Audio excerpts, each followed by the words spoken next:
Hey guys, this is Mark. Really excited to bring you this final video in the series that I've produced for you there at the National Sales Meeting. In this video, I'm diving into closing.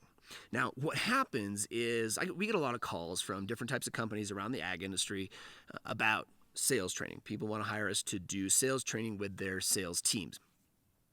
When we go into these conversations to have to learn, to understand, and try to build partnership level value with each and every customer, what comes up is the question that we train you guys to ask, which is the 2 to 3 things question. And we say, Mr. Customer, at the end of the day, I'm out here talking to a lot of different companies. Everybody's got a couple 3 priorities as it pertains to how I want to get my sales team working better, and just curious, what are those 2 to 3 things for you? There's a fair amount of variety. Every company has their differences, but the one consistency, almost always, 95% of the time easily, is we need our people to close better. and I get it, because at the end of the day, that's the result you're looking for, right? Is increased sales, which means I need to close better. Yes, it makes sense. Most salespeople that I'll talk to, I need help closing. I got to get better at closing, and I get it. My take on this is going to be a little bit different than maybe most sales trainers. I don't have the book of 101 closes. There's only a couple 3 techniques at the end that really matter when it comes to when asking for the business. At the end of the day, guys, what really matters is, did you do step 1, step 2, step 3, step 4, and step 5 perfectly along the way? Did you do those to the best of your ability? Did you prospect and start to train the customer early on how to treat you? Did you ask great discovery questions and really start to understand what the needs of their business are? If we're always only talking about product, we're not learning about their business, we're not learning their key drivers, we're not learning what's going to actually influence the decision, along the way, and especially at the end. If we're not learning what are those needs, then we're going to demonstrate the wrong pieces of value. And that will be in misalignment with what they really need, what's really going to influence their decision, and you'll end up being in a persuasive mode trying to defend why your product is better than the next guy. And if we get to that phase of the game, we've already lost. Our job is way harder than it has to be. Not that it can't work, and not that it can't turn on at the end, but we make it easier when we do the prospecting, the discovery, setting up the game, right, in that demonstration piece, as good as we can along the way, using the objection handling model again and again to come back and address their concerns, understanding that they have concerns. It's a normal piece of the process. How I respond to those concerns without getting defensive is a big piece, and that plays into the energy around finally getting to the close. So I often tell customers that it's not your closing that needs help, it's your opening. Do the opening well, and the closing will happen naturally. So all the way along the way, from the very first conversation, when I'm asking for the meeting, and anytime in between when I'm asking for a follow-up meeting, what am I asking for? 2 things. I'm giving them 2 options. Mr. Customer, I have this time and this time available. Which one works best for you?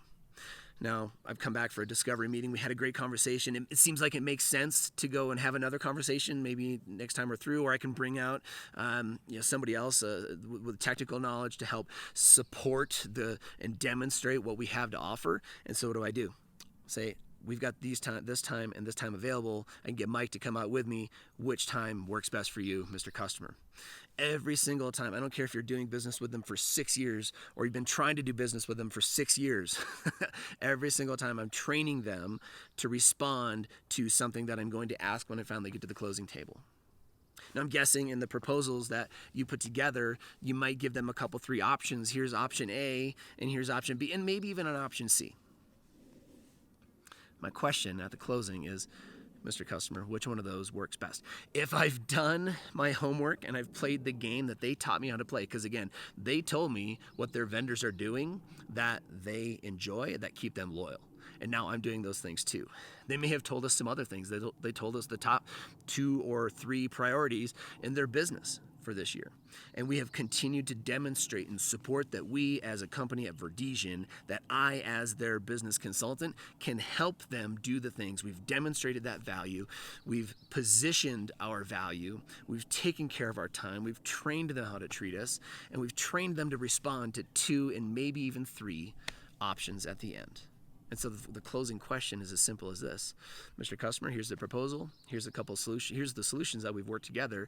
Here are the 2 or maybe 3 options that you have to choose from. Take a look at those. which one works best. And whether they're closing on that day or whether they get to go take a look at this with their committee or with other decision makers within the company, as long as I've done the work and I have built this final proposal based on the information that they've given me, based on all these other things, not just the product, but with the product intact, obviously, we put ourselves in a better position to be able to get that close. You can try different tactics, right? There's the silent close. You've got your 2 or 3 options in the proposal. You slide it across the table and wait to see how they respond. That's another great option. You have, the hard close, which I don't recommend, but it works for some people with certain types of personalities. Hey, you told me the stuff. Here's your 2 or 3 options. Pick one. It really just depends on where you find yourself in the relationship with the person at that time. But the best one, the timeless close that works the best, is simply this. Mr. Customer, along the way, you've told me that we've here are the top 2 or 3 priorities for your business, and you told me, and we talked a lot about the pains and the fears and the opportunities in the business. Does that sound about right? And they say yes. And then, Mr. Customer, we talked about, these are some of the things that you appreciate, and I've included these in the proposal. Does that sound about right? And then they'll say yes, because these are things that they say, and you're just reminding them that they said it. And Mr. Customer, based on all this information that we've put together, we've demonstrated that we have the resources, the capacity, the ability to deliver on this. With that information in mind, I've got a couple, 3 options. Do these look about right? And which one works best? And just see those close rates and see your comfort level start to go up, because here's what we find with a lot of salespeople when we get to the end.